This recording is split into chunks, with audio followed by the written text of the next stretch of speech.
te ütlete meie otsa.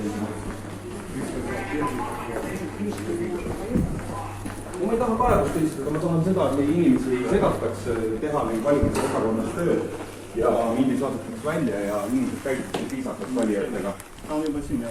Jah, palun valimisjaoskonnas number 1247 ütleb, et me võime kasutada, pildistada oma sedelit. No, kes 1247? Öelge, kes te olete selline, et valimisjaoskonna inimene? Nii, Astakti na Gromkiga võrid. Vladimir Boris Bersin. Vladimir Bersin, jah. Öelge, kas võib pildistada oma sedelit või ei tohi?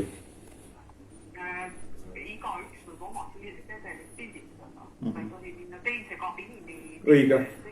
Täiesti õige. Aga miks Narvas võetakse ära telefonid ja keelatakse inimestel seda teha, seda meil ei vastata? Ja. Me seletame, et see vastuolus salajase hääletamisega. Ja. See on põhiseadus paragrahv 156.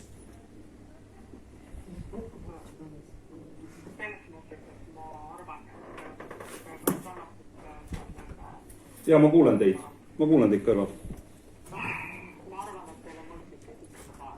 Me ei saa kaebust helistada, sest Narvas kogu aeg rikutakse seadusi ja me ei suuda nende seadustega enam kaasa minna ja nad käituvad.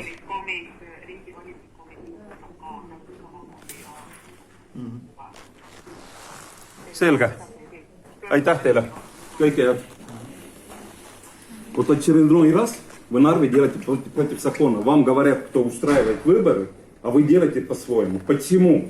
Почему всегда Нарве должен быть так? Почему люди не могут делать то, что у них разрешено? Даже день выборов. Kõik valdavad eesti keelt. No vahet ei ole, et on valdavad. Tähtis on see, miks ma räägin vene keeles, sest hakkas mu valgus vene keeles rääkima.